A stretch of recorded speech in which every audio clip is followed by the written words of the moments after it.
You've been watching the dignified transfer of those four fallen soldiers killed in the war with Iran. Tyler James Feehan, First Lieutenant, 25 years old, of Hawaii, killed in action July 18th. Staff Sergeant Michael Emmanuel Swinton, 30 years old, Fayetteville, North Carolina. Sergeant Angel S. Rampersad, 28 years old, Ozone Park, New York, believed to have been killed in action on July 17th during an enemy attack at an air base in Jordan. Isabella Gonzalez, a private, 19 years old, of Carrollton, Texas, was killed in action July 17th during an enemy attack.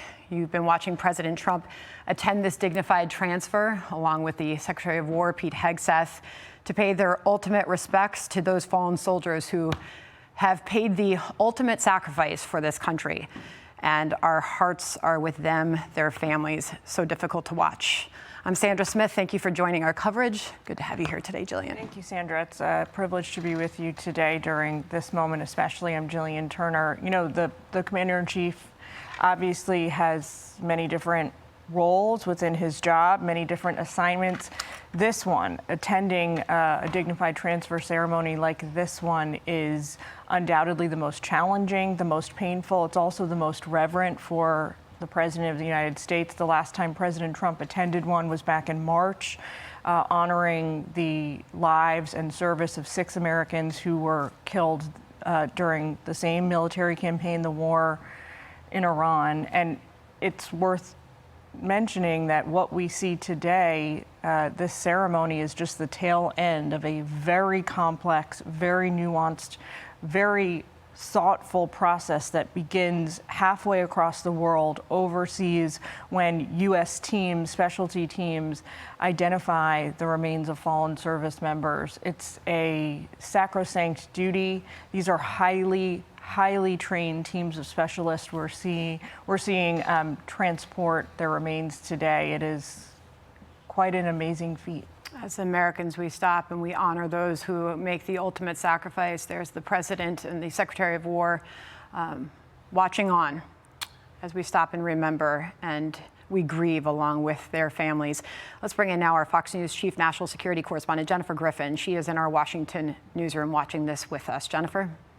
Sandra, every president says that this is the most difficult thing that they have to do during their presidency, to go to Dover, to meet the families, and to greet the caskets of the fallen, knowing that they have sent these individuals, these soldiers, to war. It weighs heavily on them. We've heard President Trump speak about that in the past. This is the 3rd time that he has been to Dover since the start of the Iran war. There were the 6 service members who were killed early on in the conflict when a drone hit their base in Kuwait. There were the 6 service members who died in the KC-135 air refueling plane that went down over Iraq.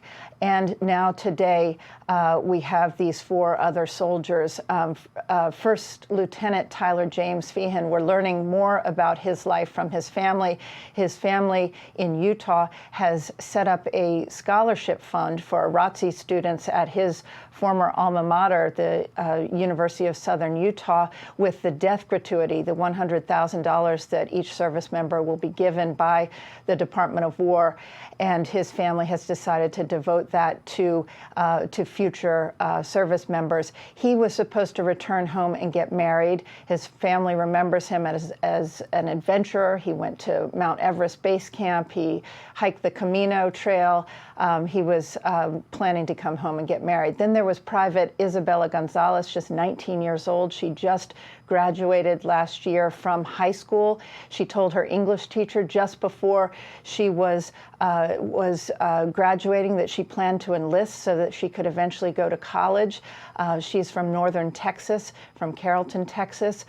Sergeant Michael Swinton, his wife, from Fayetteville, North Carolina. He was stationed at Fort Bragg. His wife, Mia, posted a heart-rending post on Facebook showing him hugging his 4-year-old daughter. It was the last picture she would take of him through the car window in his uniform as he hugged his 4-year-old daughter. He also had a 6-year-old son. He was killed in northern Iraq when they were trying to disable a one-way Iranian attack drone last weekend. And then there is Sergeant Angel Rampersad. We just learned her name and received a photo of her, 28-year-old Angel Rampersad of Queens, New York.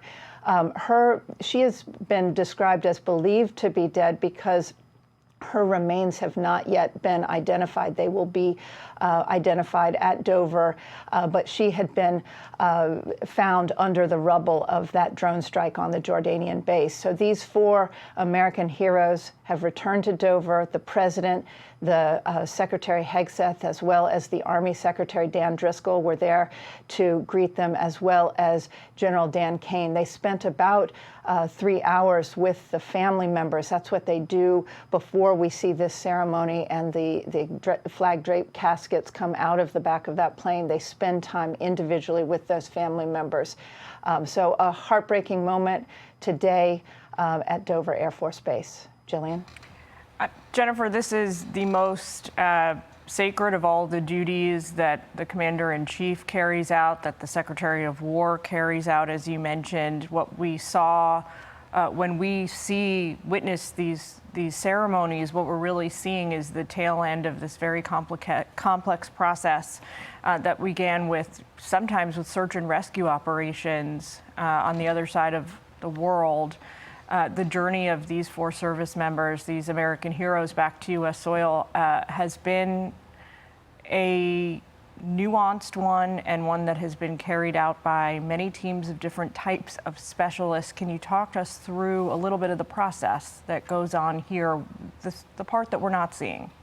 Well, I think what's notable, Jillian, is that from 1991, the first Gulf War, until 2009, under the Iraq and Afghan War, there were no visuals of the return of the fallen to Dover Air Force Base. It was barred by the U.S. government. President Obama then lifted that restriction, and in 2009 we started with the permission of the families, and they have to give permission for TV cameras to be present. Then we started to see these images. So there was a decision taken from 1991 to 2009 not to show these ceremonies. Now we have the visuals, and it's important for every American to see what the dignity, and that's why they call it a dignified transfer of these remains.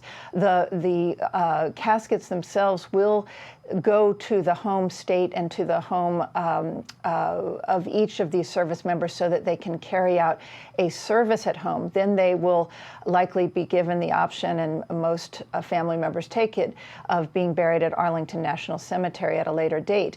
The care which goes into this, these Air Force members who are part of the Honor Guard who are receiving the caskets, they are trained, they move in unison. You can see the precision with which they move. This is a highly trained unit and treated with the utmost respect, as are the remains of the fallen when they get to Dover Air Force Base. Not only is the identification made possible there if there are remains that had not been identified until this point, but there also is the treatment of the service member themselves. Often they will have been taken to Ramstein Air Force Base in Germany as a prelude to being brought home. That is sort of standard protocol. But again, this was a complicated situation in Jordan because there was a lot of rubble. And as we mentioned, Sergeant Angel Rampersad, who is believed to be in one of those 4 caskets, she was buried under that rubble on Saturday. So difficult. Jennifer Griffin joining us on all of that. Thank you so much, Jennifer. Let's bring in now retired U.S. Marine Corps Colonel Mike Jernigan. He's taken part in these dignified transfers before and written 16 letters to American mothers of Marines who lost their lives. Sir, I can't imagine what that is like. Please do share your thoughts on this moment. Hey, good afternoon, Jillian and Sandra. Yeah, this is America at its best, honoring its service members. It's a dignified transfer. We've seen the dignity. That's important. The transfer part is also the process that you were talking about. It is long, and every step is like this, perhaps with not as many people watching, but every step is deliberate in honoring of the fallen American service members. It starts in a faraway land, in my case, Iraq and Afghanistan. And sometimes, as these did, they fall exactly in the battle, on the battlefield. And sometimes they fall in military hospitals as our doctors try as hard as they can. And we have a lot of success. Our military forward medicine is amazing. And there's technologies that have come out that the rest of us in the world are enjoying, and there's some more coming that we'll see in the future. But there is no expense spared or time spared to try to save the lives of these Americans. When they pass, there are forward military mortuary affairs office, trained mortuary affairs people that do all the things in mortuaries all around America. But they also do a couple of important, uniquely military things. Is one, they secure all of the personal effects that were on that individual when they pass, and they box them up, and they are delivered to that person's next of kin, whether a wife or a father or a mother. And then the second thing that's uniquely military, that's a little bit unpleasant, is they make sure that the remains are safe for transport, that there are no bits of unexploded ordnance that later will harm other Americans. And then the usual mortuary affairs services are prepared, and they're put in those silver coffins. And then what happens is the first available transportation out of the country where the death occurred, they're put on that airplane. And it's called a dignified transfer because there's a transfer of care and custody for this individual, the entire line of traveling from the other side of the world. As you noted, I have sat and prayed in the back of one of those aircraft with American coffins as the last American in that country to pray for them and their family. I get off, the plane's already running, they load up the back door, and it takes off. Typically to an intermediate stop, sometimes Landstuhl, Germany, where we have a large military hospital, sometimes wherever the airplane needs fuel. And then it returns to Dover, where our National Military Mortuary Affairs Office is, and they conduct the things that you've been talking about already this morning, and they prepare for the transport across anywhere in America. And so what happens is they an individual, a person, a commanding officer, sometimes a sergeant, somebody is always responsible for the remains of that individual. And so from the time they fall and from the time they are cleared out of mortuary affairs and from the time they are put on the airplane, there is an American military person who is responsible for their travel. If the tactical situation allows, Marines will try to take one of the guy's friends or one of his unit mates to ride back in the airplane with him. A lot of times, as you can imagine, the tactical situation doesn't allow. And somebody like me, a commanding officer, entrusts the crew and the captain of the airplane to fly them back. And then as soon as they land at any intermediate stop, if it's a Marine, that local Marine representative will come and spell the Marine who happens to be riding with the deceased and give him a break and let him get a shower, and he will sit in the airplane. Whenever these airplanes land, they're given priority landing, and they are designated to special parking areas. And they, on the intermediate stops, they only stay as long as possible to get fuel.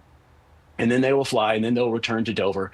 And then, as you noted, they will, when they are released from Dover, they will be in military transport to both the home of record, but also wherever that family desires their service member to be interred. And then all along, as it goes, there's an escort assigned with them. And sometimes, thankfully, it hasn't happened in a lot, but some of us may remember from the height of the Iraq War when we were having more casualties. Sometimes on a commercial airplane, the pilot will say, please just take a minute and stop. We're not letting everybody get off the plane. Wow. Because we're having a dignified transfer. Yeah.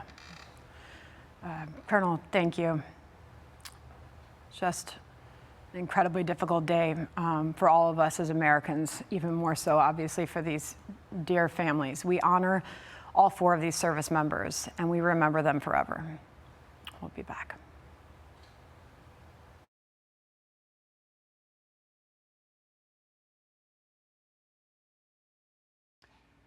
Be sure to like and subscribe for all the Fox News latest on YouTube and catch full shows streaming now on Fox One.